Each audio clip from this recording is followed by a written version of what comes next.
Base ho sa ating nakikita, ito ho talagang si John Vic Remulla ang ipangtatapat ng Marcos administration dito kay VP Sara sa 2028 presidential election.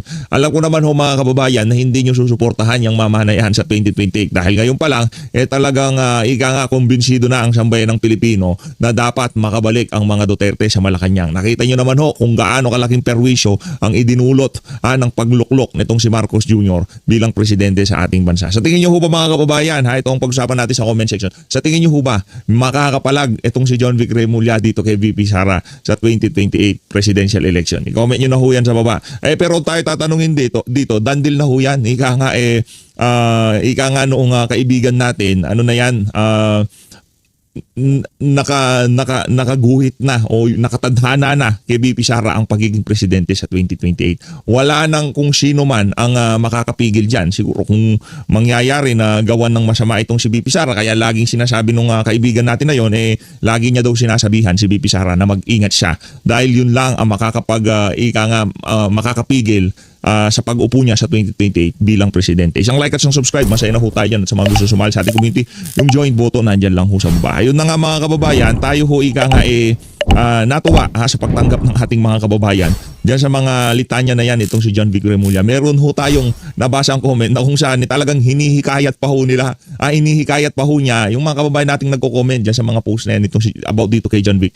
Para dito kay Risa Hontiveros, dito kay Rafi Tulfo, dito kay John Vic Remulla, dito kay Vico Soto, yung mga talagang gusto ho nilang makapwesto sa 2028. Sige lang, takbo lang daw ho kayo para pakainin kayo ng alikabok nitong si VP Sara sa 2028. Ito na ho mga kababayan, meron ho tayong napapaisip tayo kung ano nang nangyari dito kay Franz Castro, 'di ba? Hindi na siya congressman. Di pa ba na-desisyonan yung yung apilan niya diyan sa doon sa conviction sa kanya diyan sa Court of Appeals. Hindi pa ba tapos 'yon?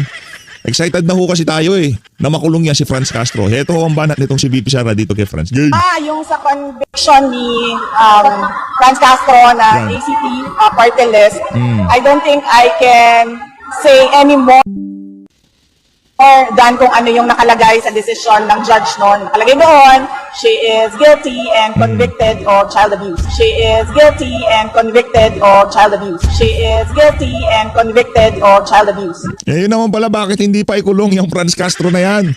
Paminsan-minsan nakikita pa rin natin pakalat-kalat yan sa sa news feeds natin Yung Franz Castro na yan, dapat makulong na ho yan.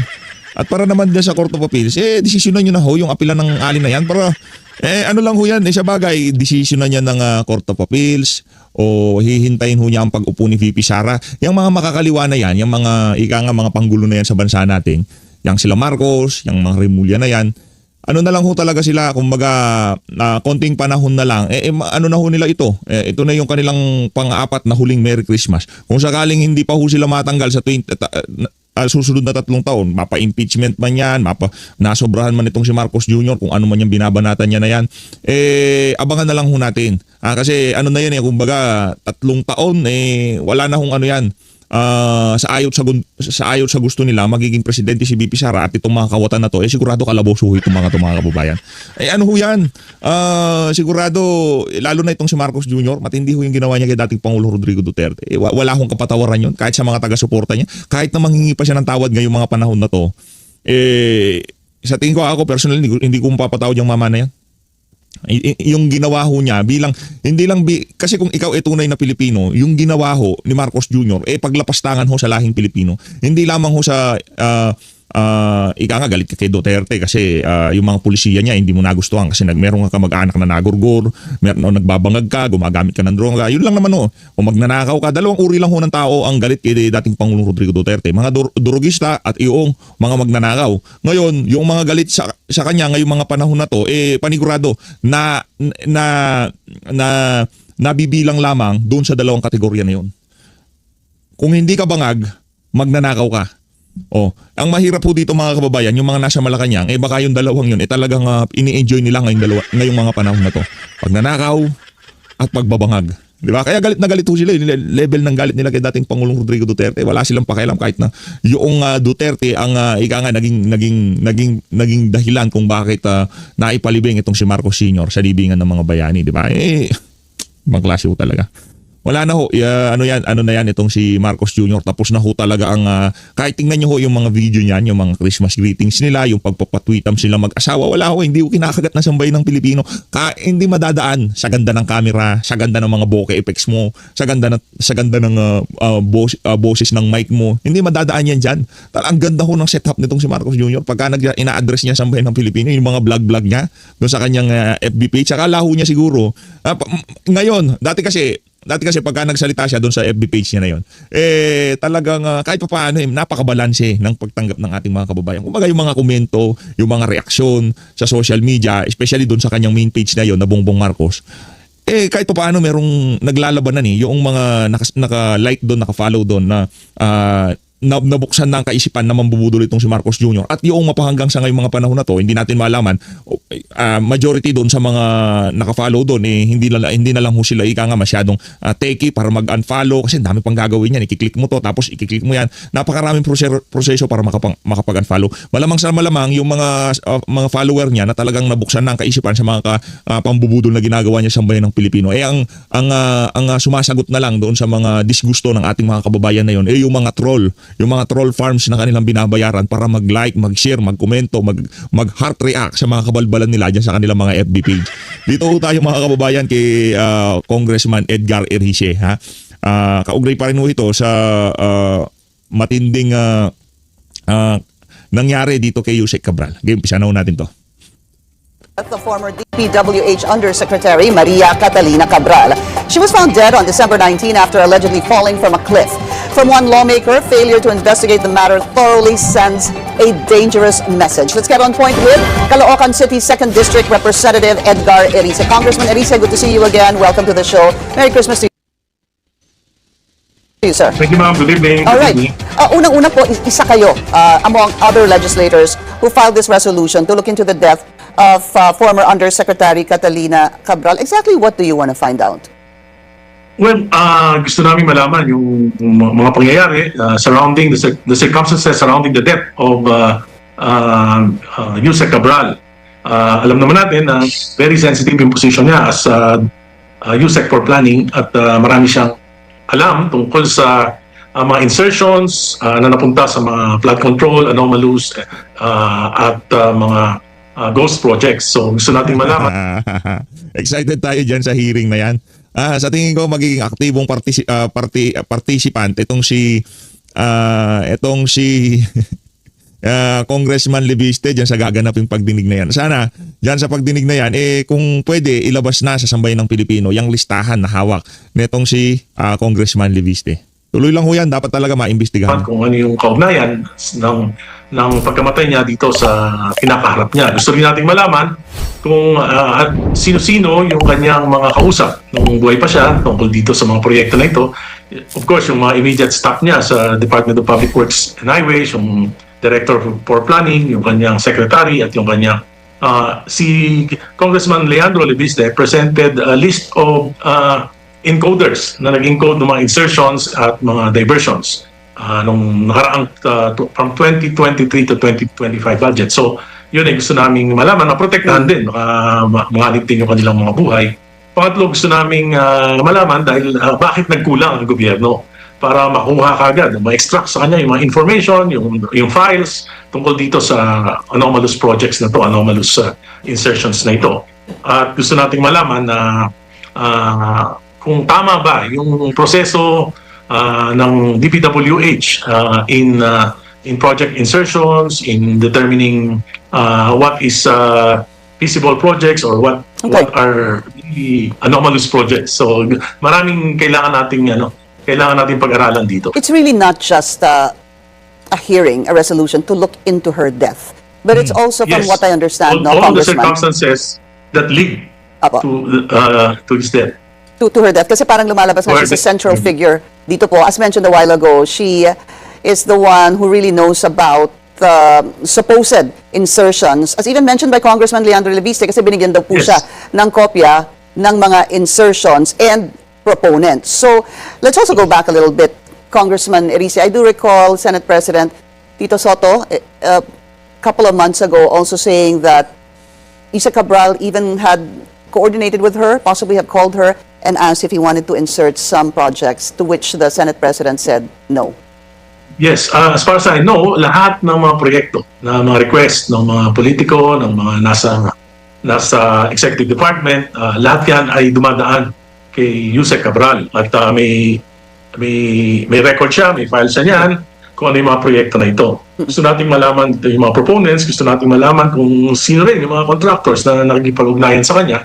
At sa pagkakasabi niya sa akin na nabubuhay pa siya during budget hearings, lahat naman ng mga insertions, lahat ng mga amendments ay may prior approval ni Secretary Bonoan. Yun mga kababayan. No, walang galaw, walang sariling galaw itong anong pangalan ito, itong si Cabral, diyan sa mga na yan, diyan sa mga insertion na yan, diyan sa mga pinapasingit na yan ng mga proponent. Wala akong sariling galaw yang si Sheikh Cabral. Lahat yan idadaan kay Bunuan. Kaya ano pa ho mga kababayan, habang buhay pa si Bunuan, kahit pa paano meron pa tayong inaasahang pwedeng magsalita dito sa napakalaking anomalya na to na yung manig sa ating bansa dito sa administrasyon ni Marcos Jr. Kung tayo naman ho tatanungin, mag-alasaldi ko ka na dito kay Bunuan, magsalita na ho kayo kahit sa via yung social media, pwede na yon. Tatanggapin ho namin yun ng marangal sa aming puso, ika nga, di ba? Magano ho kayo, magsalita ho kayo. Kahit hindi pa under oath yan, papaniwalaan namin kayo. Bakit? DPWH secretary kayo eh. At panigurado, ito sigurado ko sa inyo, yung pinangako kay Zaldico na wag siyang umuwi dito sa Pilipinas, puprotektahan ka namin. Ganyan din ang pinangako kay Bunuan nung lumabas siya ng ating bansa. 'Di ba? Well, hindi namin gagawin yung ginawa namin kay Zaldico. Hindi namin gagawin yung kaadikang ginawa namin kay Zaldico sa iyo. Yung ikaw ang gagamitin naming poster boy ng corruption campaign ng pamahalaan. 'Di ba? Hindi namin gagawin yun. Basta tahimik ka lang, diyan ka lang sa ibang bansa. Hindi namin paiinitin ang issue na dapat kailangan mo umuwi doon sa petsa na itinakda mo na ikaw ang nagsabi na uuwi ka at hindi ka pa umuwi. Hindi namin i-SS-in yan, 'di ba? Nasaan na si Bunuan? Anak ng Toko, Merry ang Christmas niya, nasa abroad ho siya mga kababayan. Kaya dapat talaga magpresidente na itong si VP Sara sa lalong madaling panahon para talagang mabigyan na ng hustisya yung mga kababayan nating nasawi. Hanggang sa ngayong mga panahon na to wala ho silang Merry Christmas kasi yung mga bahay nila naanod, yung mga ari-arian nila nasira. Marami hong ganyan hanggang sa ngayong mga panahon na to. Hindi pa rin ho sila nakakabangon doon sa dilubyo na dinanas nila dahil sa kakurakutan ng mga opisyal sa Pilipinas. Tuloy natin. Ang problema, si Secretary Bonoan din ay wala dito sa ating bansa. Congressman, possibly, do you think that even more than Secretary Bonoan, the former Undersecretary Cabral would have more information for the main reason that she's been there many years prior to nag-chief po or nag-secretary si Secretary Bonoan? And she's good, she's good at this job, at her job. So talagang meron siyang complete list year by year.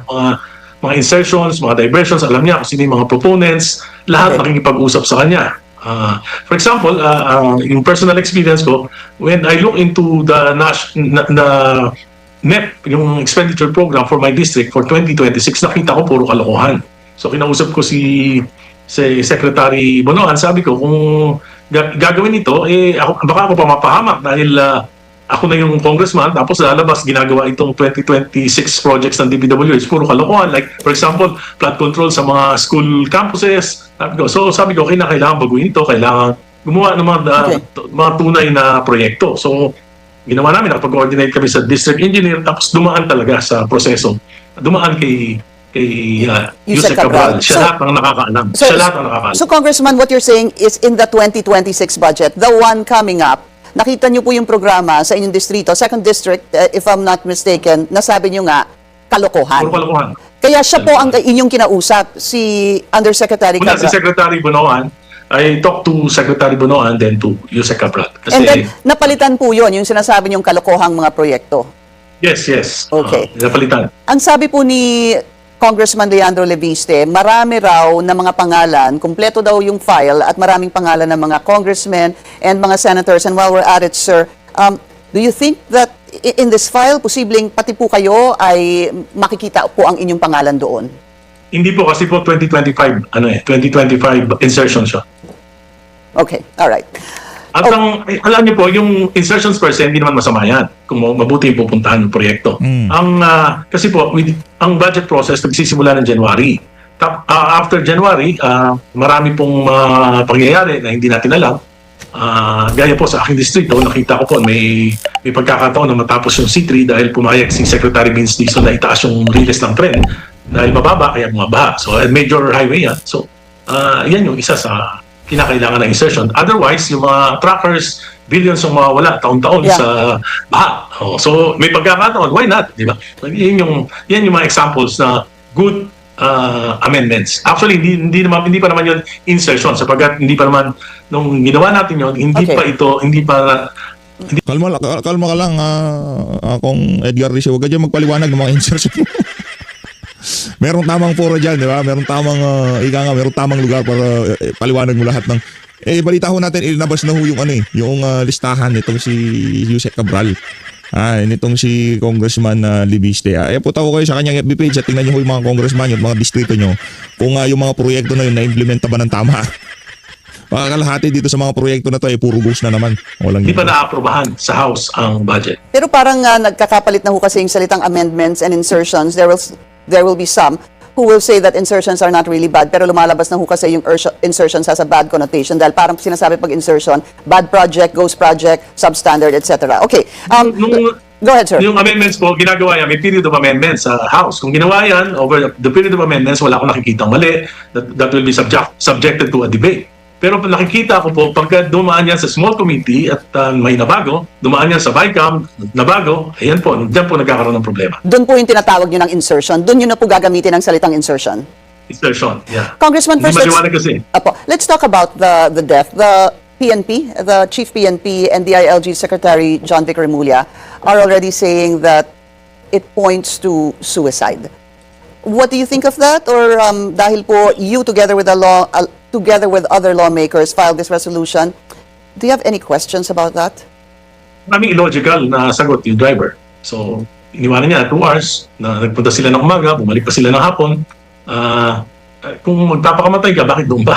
Yun ang medyo hindi maintindihan. So, At yung normal ho na normal na tanong yun kung gusto kong mga kababayan natin na curious kung ano nga ba nangyari dito kay Yusek Cabral, no? Taga Quezon City di ba? Ang dami pwedeng talunan. Punta ka pa talaga doon. Anong meron doon sa lugar na yon? Di ba?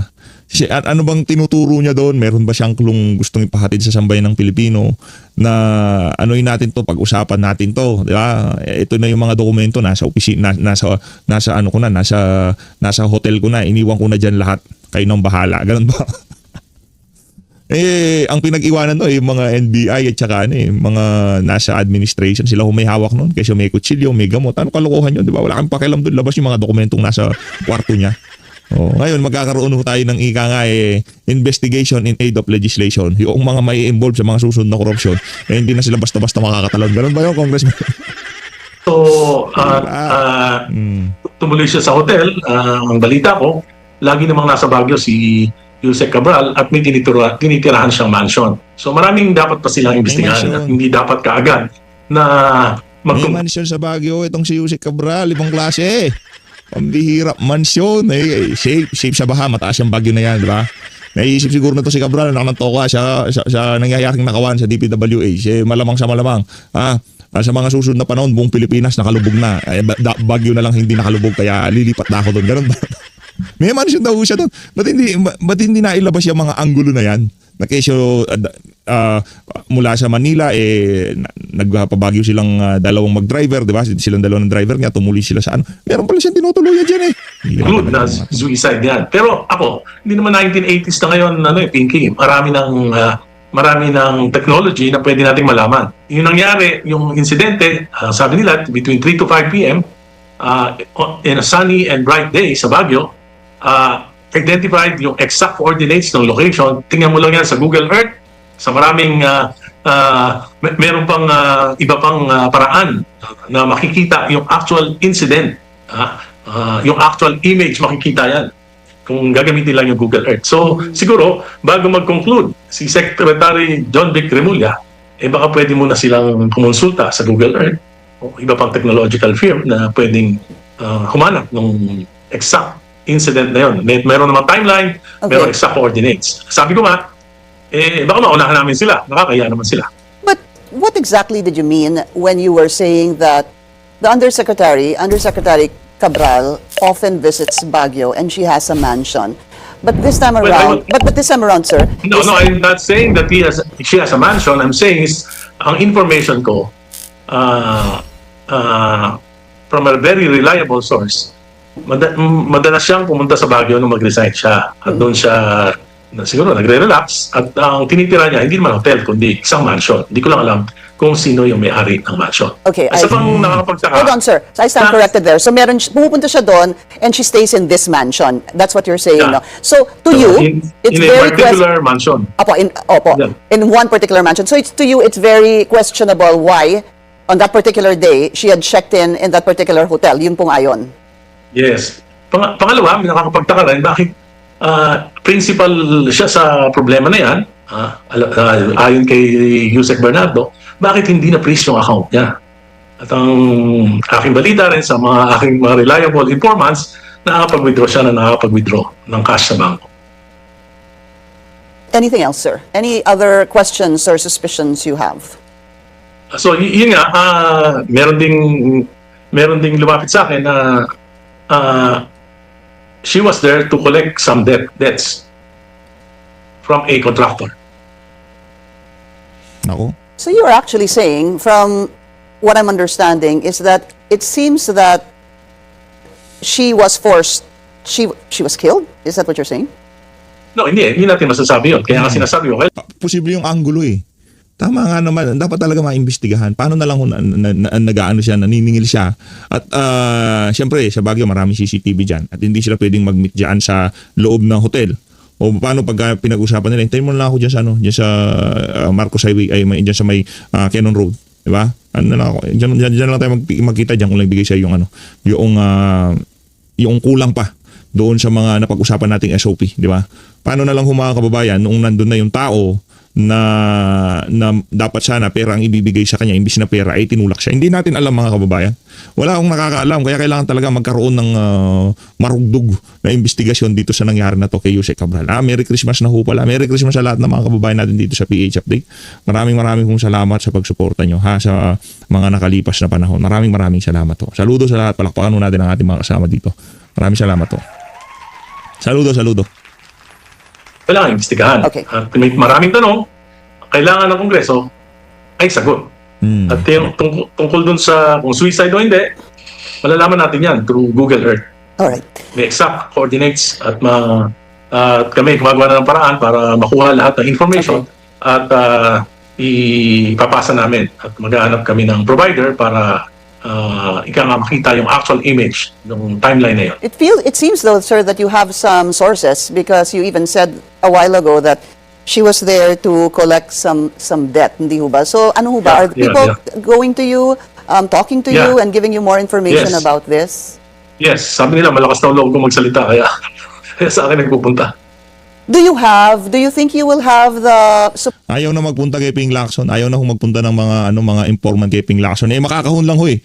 Kung ano man sabihin nyo kay Ping Lacson ng mga panahon na to, ikakahon lang ho yan. Kasi siyempre, ano ho yan, ika nga aso ho siya ni Marcos Jr. Kitang-kita naman ho mga kababayan. Wala na hong hearing. Nangyari na ang nangyari dito kay Yusek Cabral. Hindi pa rin ho sila nag-hearing. Hindi pa rin ho sila ika nga natataranta dyan sa Senado na, baka yung ibang mga witness, sapitin yung sinapit nitong si Yusek Cabral, mag-imbestiga na tayo. Wala ho bang ganun na pakiramdam itong mga tao na to sa Senado? Kung si Raulo talaga. support of your fellow legislators, sir, for this particular resolution? Yun ang hindi namin alam. Basta kami, 11 kami sa members of the Liberal Party, members of the Akbayan, at some si Manggagawa Party List Elisan Fernando and many more. 11 kami. That's right, sir. There was a report earlier, yung kasamahan po namin dito, si Attorney Karen Jimeno, kausap po niya si Attorney Salvador Panelo. And basically for him, government is rather to blame for the death of Undersecretary Cabral. Do you agree? Well, siguro ang pwede naming masabi, nagpabaya ang gobyerno para kunin lahat ng mga files, documents ni Yusek Cabral. Nagpabaya ang gobyerno, hindi na freeze yung accounts niya. At maaari yun ang mga dahilan kung bakit siya naman. Maaari. Kaya kailangan imbestigahan. I just Hindi po Ano yun napakalaking sampal ho sa pagmumukha ni Ping Lacson yung nangyari ngayon kay Cabral. Dahil sa katagal-tagal ng panahon, pwede ho silang mag-imbestiga pa, pwede pa silang talagang magpunta sa kaibuturan itong issue na to, pero hindi ho nila ginawa. Nung nakaladkad na ang pangalan nitong si Bangag, bigla ho nilang tinigil ang pagdinig dyan sa Senado. Ayun na nga mga kababayan, abangan ho natin, baka mauntog ang ulo nitong si Lacson at nitong si Soto. Maisipan nila, dapat na tayong magpatawag ng hearing ulit. Kasi baka si Bunuan naman ang magpatiwakal. Mga kababayan, kung dati kay Cabral yung yung bola na pilit na ibinibigay ng bagong pamunuan ng DPWH. Maya, Cabral, si Cabral ang may hawak sa ganito, si Cabral ang may hawak sa ganyan, si Cabral ang linalapitan ng mga congressman, si Cabral ang tumawag dito. Malay ba natin pinatawagan lang ni Bunuan kay Cabral itong si Soto para dyan sa implicit na insertion na yan. At ang pangalan na na tusta dyan sa pagtawag na yan kay Soto si Cabral lang. Paano kung si Bunuan pala nagpatawag? Paano kung sinabi pala ni Marcos Jr. tawagan niyo yung si Soto, tropa natin yan. Tawagan niyo kung gusto niya, kung baka meron siyang gustong proyekto diyan sa DPWH. Di ko natin alam.